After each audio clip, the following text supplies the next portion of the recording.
1971 میں ایک American air line کے جہاز کو کچھ ٹیک آف کیے ہوئے کچھ وقت ہی ہوئے تھے کہ پیچھے بیٹھے ہوئے ایک پیسنجر نے ہنستے ہوئے ایک لیٹر ایئر ہوسٹس کو دیا۔ اس چٹھی میں صرف چند الفاظ ہی لکھے ہوئے تھے کہ اس نے پورے امریکہ میں ہلچل مچا کے رکھ دی۔ وہ پیسنجر کون تھا؟ ایف بی آئی اسے آج بھی زندہ یا مردہ ڈھونڈ نہ سکی۔ ڈھونڈنا تو دور کی بات، امریکہ کی سب سے پاورفل ایجنسی پچھلے 50 سالوں سے پیسنجر کی کوئی انفارمیشن نہ نکال سکی۔ آپ سب کو سیٹ ٹی وی میں خوش آمدید۔ ناظرین، اس واقعے کی شروعات 24 نومبر 1971 میں ہوا، جو کہ پورٹلینڈ ایئرپورٹ میں ہوئی تھی۔ ایک شخص جو بظاہر بزنس مین لگتا تھا، جس نے پورٹلینڈ سے سیئٹل کا ٹکٹ کروایا اور سیدھا جہاز کی طرف بڑھنے لگا۔ اس وقت ڈومیسٹک فلائٹ پر کوئی پابندی نہیں تھا اور ان کے کوئی سامان چیک نہیں ہوتے تھے اور نہ ہی ان کی آئی ڈی ویریفیکیشن وغیرہ ہوتی تھی۔ یہ Northwest Orient airline Boeing 727 airline تھا، جس کو 45 منٹ میں پورٹلینڈ سے سیاٹل پہنچنا تھا۔ سن گلاسز لگائے ایک بریف کیس کے ساتھ ڈین کوپر نامی ایک شخص اس جہاز میں سوار ہوا۔ اس نے اپنی مرضی سے جا کر لاسٹ کی ایک سیٹ میں بیٹھ گیا۔ اس نے اپنے لیے ایک ڈرنک آرڈر کی اور ساتھ میں سگریٹ بھی جلا لی۔ یہاں تک سب کچھ نارمل چل رہا تھا، کیونکہ اس ٹائم فلائٹ میں اسموکنگ کرنا 70s میں الاؤ تھا۔ اس وقت 2:58 میں فلائٹ نے ٹیک آف کیا۔ ٹیک آف کرتے ہی ڈین کوپر نے پیچھے مڑا اور پاس میں بیٹھے ہوئے ایئر ہوسٹس کو ہنستے ہوئے ایک لیٹر دیا۔ ایئر ہوسٹس، جس کا نام فلورنس شافنر تھا، اس نے جب یہ لیٹر پڑھا اس کے پیروں تلے سے زمین ہی کھسک گئی۔ خط میں لکھا تھا، "miss I have a bomb here and I would like you to sit by me"، جس کا مطلب میرے پاس بام ہے اور میں چاہتا ہوں آپ میرے برابر میں آ کے بیٹھیں۔ فلورنس شافنر جب ڈین کوپر کے برابر میں آ کے بیٹھی تو ڈین کوپر نے اپنا بریف کیس کھولا، جس میں ڈینامیٹ کے 8 اسٹک اور ایک ڈیٹونیٹر بھی ساتھ تھا، یعنی کہ جہاز ہائی جیک ہو چکا تھا۔ اور ڈین کوپر کی 3 ڈیمانڈ تھی۔ اس کو 5 بجے سے پہلے $2 لاکھ اور 2 پیراشوٹ اور سیاٹل ایئرپورٹ میں ریفیلنگ ٹرک اسے موجود چاہیے تھا۔ اور ڈیمانڈ کے آخر میں اس نے ڈائریکٹلی یہ کہا کہ اور فلورنس سے کہا، "اگر میری ڈیمانڈ میں کچھ بھی غلطی ہوئی تو میں بم پھاڑ دوں گا"۔ کے علاوہ جہاز میں 35 پیسنجر تھے جنہیں اس چیز کے بارے میں کچھ پتہ نہیں تھا۔ اور فلورنس ڈین کوپر کی یہ ڈیمانڈ لے کے کیپٹن کے پاس گئی اور دوسری ایئر ہوسٹس، جس کا نام ٹینا میکلو تھی، وہ ایک انٹرکام لے کے ڈین کے ساتھ بیٹھ گئی، جو پائلٹ اور ڈین کوپر کے درمیان میسج کرنے کا کام کر رہی تھی۔ یاد رہے، یہ امریکہ کا پہلا ہائی جیکنگ کیس تھا، اسی لیے انہوں نے کہا ہائی جیکر کے سارے ڈیمانڈ پورے کیے جائیں گے، کیونکہ اتھارٹیز کو پتا تھا کہ ڈین کوپر ہم سے زیادہ بھاگ نہیں سکتا۔ وہ فلائٹ جسے 45 منٹ میں سیاٹل ایئرپورٹ میں ٹیک آف کرنا تھا، وہ پچھلے 1.5 گھنٹے سے سیاٹل ایئرپورٹ کے اوپر سے چکر کاٹ رہی تھی اور باقی کے 35 پیسنجروں کو یہ کہا گیا کہ کوئی تکنیکی مسائل کی وجہ سے ٹیک آف نہیں کیا جا رہا۔ اس دوران سیاٹل نیشنل بینک سے $20 کے 10,000 نوٹ نکلوائے اور ان نوٹوں کے سیریل نمبر نوٹ کیے، اور قریبی اسکائی ڈائیونگ کلب سے 2 پیراشوٹ لیے گئے۔ 5:45 پہ جہاز کو لینڈ کروایا گیا اور وعدے کے مطابق ڈین کوپر کو $2 لاکھ اور 2 پیراشوٹ اور جہاز کو بھی ریفل کیا گیا۔ وعدے کے مطابق ڈین کوپر نے 35 پیسنجر اور 2 کرو ممبر کو باہر جانے کی اجازت دے دی اور پائلٹ اور 2 کرو کو جہاز میں رہنے کا ہی کہا۔ اس وقت رات ہو چکی تھی اور ڈین کوپر نے جہاز کو پھر ٹیک آف کروایا۔ رات ہو گئی تھی، جہاز ٹیک آف کر چکا تھا۔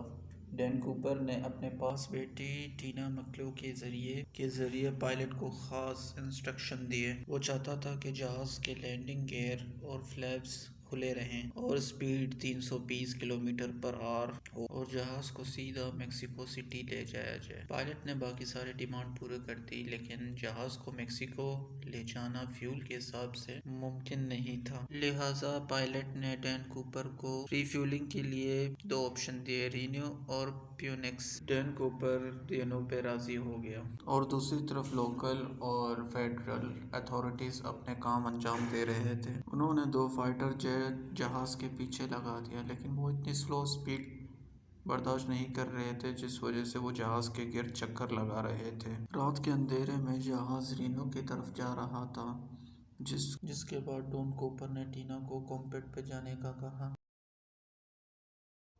کاکپٹ میں جا رہی تھی تو اس نے مڑا پیچھے دیکھا کہ ڈین کوپر اپنے کمر پہ کچھ باندھ رہا تھا۔ اس کے بعد جہاز کے سیڑھیاں کھلی اور ڈین کوپر نے وہاں سے چھلانگ لگا دیا۔ اس کے بعد جو کچھ ہوا وہ پچھلے 50 سالوں سے آج تک بیوکریسی سے پوچھا جا رہا، اور جب 3 گھنٹے بعد جب نیورو جہاز نے لینڈ کیا تو وہاں کافی چھان بین کے بعد ڈین کوپر کا کچھ پتہ نہ چلا۔ آخر ڈون کوپر کون تھا جس نے پورے امریکہ کی آنکھوں کو دھوکہ دے کے وہاں سے فرار ہو گیا؟ اسے کسی نے چھلانگ لگاتے تو نہیں دیکھا ہوا تھا، لیکن یہ سٹیئر گیٹ کھلنے کی وجہ سے اتنا تو یقین تھا کہ اس نے چھلانگ لگایا۔ یہ رینو اور سیئٹل کے بیچ میں اسی دوران اسی نے چھلانگ لگایا۔ ایف بی آئی کی تحقیقات میں وہاں پر صرف کوپر کی ٹائی اور اس کے سگریٹ اور ایک پیراشوٹ ملا۔ پیسنجر اور کرو ممبر سے انٹرویو لینے کے بعد اس کا اسکیچ بنایا گیا، کیونکہ کسی نے اس کو دیکھا نہیں تھا اور نہ ہی کسی کے پاس اس کا تصویر پڑا ہوا۔ ایف بی آئی کو سب سے پہلے یہ جاننا تھا کہ سیئٹل اور رینو کے بیچ میں ایگزیکٹ کہاں اس نے جمپ کیا تھا۔ یہ جاننا مشکل نہیں تھا کیونکہ پلین آٹو پائلٹ موڈ پہ تھا، یعنی جس بات پہ پلین فلائی کر رہا تھا وہ پہلے سے ریکارڈڈ تھا، تو یہ ڈھونڈنا مشکل نہیں تھا۔ یعنی کہ جہاز کی سپیڈ اور الٹیٹیوڈ دونوں معلوم ہی تھی کہ ریکارڈنگ بھی اس کے ساتھ میں مل گئی۔ ریکارڈنگ سے ہمیں یہ پتہ چلا کہ جہاز کا سٹیئر گیج 8:10 پہ کھلا تھا۔ ریکارڈ کے حساب سے ایک جگہ مارک کیا گیا اور وہاں پر سرچ آپریشن کیا گیا۔ سرچ آپریشن کرتے وقت وہاں پر نہ ڈین کوپر ملا، نہ کوئی بریف کیس اور نہ ہی کوئی پیسے ملے، اور علاقہ بھی کافی زیادہ سرد تھا۔ سب کا یہی کہنا تھا کہ ڈین کوپر شاید مر ہی گیا ہوگا۔ یہ وہ پہلا کیس ہے جس کے لیے ایف بی آئی کو سویلین سے بھی مدد لینا پڑا۔ ڈین کوپر کا اسکیچ اخبار میں دینا پڑا اور 2 لاکھ کے سیریل نمبر وہ بھی اخبار میں دینے پڑے، اور اخبار میں یہ کہا گیا کہ ڈین کوپر کے بارے میں کوئی بھی انفارمیشن دینے پر انہیں انعام دیا جائے گا۔ ان کا خیال تھا کہ ڈین کوپر اگر زندہ ہوگا تو وہ دیے ہوئے پیسے وہ کہیں نہ کہیں استعمال کرے گا، اور حیرت انگیز طور پر ان نوٹوں کا ایک بھی سیریل کبھی بھی کہیں بھی استعمال نہیں ہوا۔ لیکن ابھی معاملہ ختم نہیں ہوا تھا۔ تقریباً 9 سال بعد یعنی 1980 میں سدرن واشنگٹن میں کولمبین ریور کے کنارے ایک بیچ ہے جس کا نام ٹینا کلب ہے، جہاں ایک بچہ اپنے پیرنٹس کے ساتھ کھیل رہا تھا جسے نوٹوں کی گڈیاں ملی۔ یہ $20 کی گڈیاں تھیں، جو ٹوٹل 3 گڈیاں، جو کہ ٹوٹل $5,800 بنتے۔ بچوں کے پیرنٹس ان نوٹوں کو ایف بی آئی کے پاس لے گئے اور ان نوٹوں کا سیریل چیک کیا گیا تو یہ وہی نوٹ تھے جو کوپر کو دیے گئے ہوئے تھے۔ ڈین کوپر کے کیس میں 9 سالوں بعد یہ پہلی پروگریس تھی جس نے اور بھی کیس کو الجھا کے رکھ دیا، کہ یہ پیسے ڈراپ لوکیشن سے تقریباً 27 کلومیٹر دور پائے گئے تھے۔